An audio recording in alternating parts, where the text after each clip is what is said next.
তোমাদের বৌদি বাড়িতে ছিল না, ও ইউনিভার্সিটি গিয়েছে। হঠাৎই আমার খেতে পেয়েছিল, তাই 2-3 মিনিটে কীভাবে ম্যাগি আমি তৈরি করেছি সেটাই আপনাদেরকে দেখাবো। প্রথমে কড়াতে তেল নিয়েছিলাম, তেলটা গরম হতেই পেঁয়াজ একটু ভাজা ভাজা করে নিয়েছিলাম।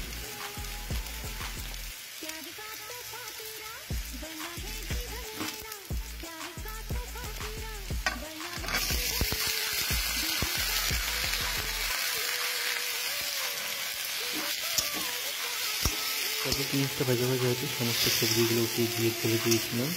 তার মধ্যে ছিল বিট, ফুলকপি, টমেটো, গাজর এবং মটরশুঁটি। সেগুলোকে একটু নাড়াচাড়া করে ভেজে নিচ্ছিলাম।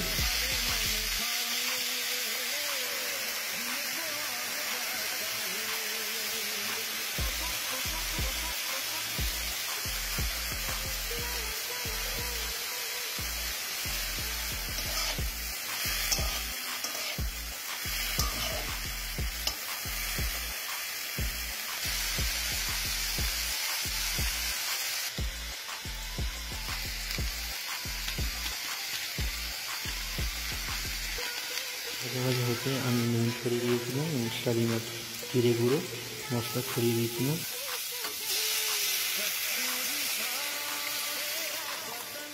একটুখানি চিনি ছড়িয়ে দিয়ে আবারও নাড়তে একটু নেড়ে নিয়ে তারপরে কড়াতে জল ঢেলে দিলাম।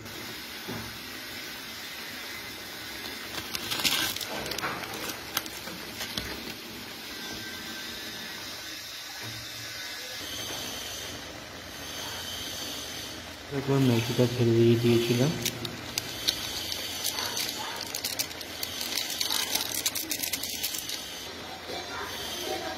ওতে আমি ম্যাগির মশলাটা ঢেলে দিয়েছিলাম।